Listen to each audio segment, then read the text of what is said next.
Well, good morning. Today is an exciting day. I'm finally going to pull the trigger on installing the trailer hitch and bike rack. I've actually had this trailer hitch sitting around for a while, but I haven't had anything to attach to it, so I haven't installed it yet. But finally pulled the trigger on the bike rack.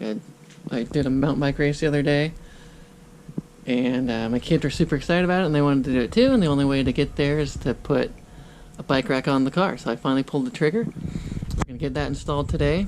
Get the trailer hitch on first, of course. And I got a CURT. The reason I got that is because it's made in the USA.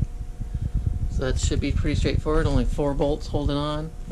Got a nice little bag of hardware, some instructions there. So hopefully that's not too big of an issue. So we'll slap that on. And then we'll open up, assemble, and install the Kuat Transfer V2 3-bike rack on the back. So got the Kuat. I like the simplicity of it. Quality rack. This is the V2, so version 2. They've improved a couple things. This is the 3-bike version, which has the 2-inch hitch, which is what this is. This is 2-inch. They have a 1 and 2 bike, which is a 1 1/4 inch, and the 2 bike has an optional 2-inch.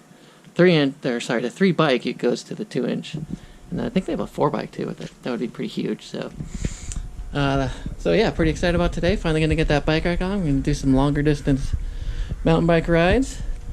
So let's get the Mazda turned around, which is currently charging because we accidentally left an interior light on, so hopefully that starts. It's a beautiful day for an install. So let's get this guy turned around and get to it. Alright, so we got the car turned around. I was able to start it. Battery charged up good. Again, this is a Mazda CX-5. I don't think the year matters because they're all the same as far as the hitch installation goes. Got a hitch, got all the parts laid out, instructions, tools all set. So next step is lower the exhaust, fish the bolts through, and bolt it up. I got my helper here. He's ready to go. So let's get set up and get this hitch on.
What we have got now is our exhaust lowered, and we've got the fish wire going through the front hole.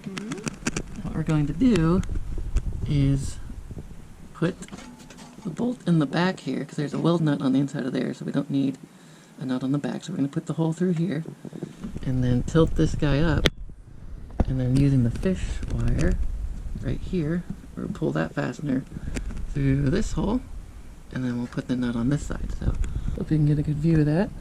So let's try and put those back bolts on. And we'll tilt it up, put the front nuts on with the fish wire, and we'll torque everything down.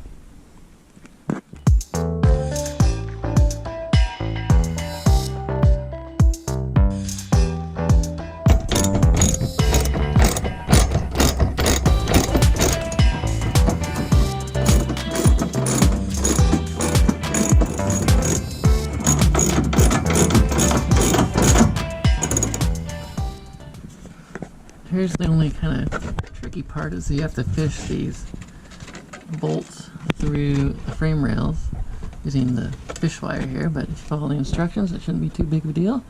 I was able to do it no problem.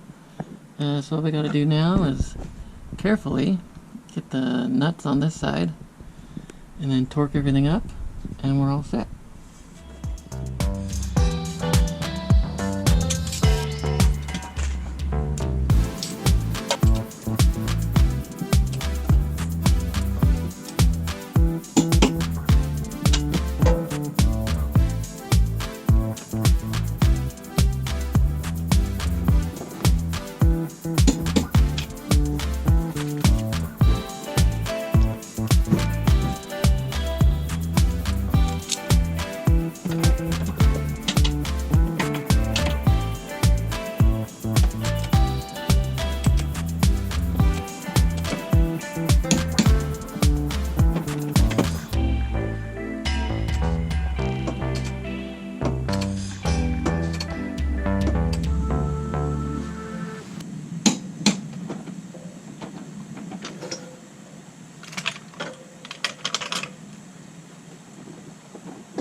starting to rain. Look at that. Middle of August. Weird.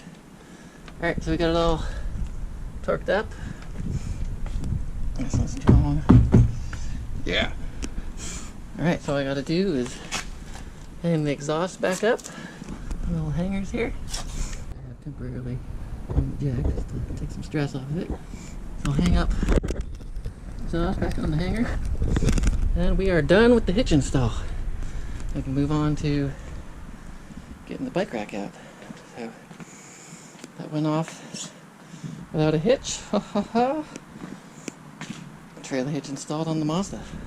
Let's go ahead and button it up. Get inside because I'm getting rained on now. And we'll do the trailer, or the bike rack install next. See you soon.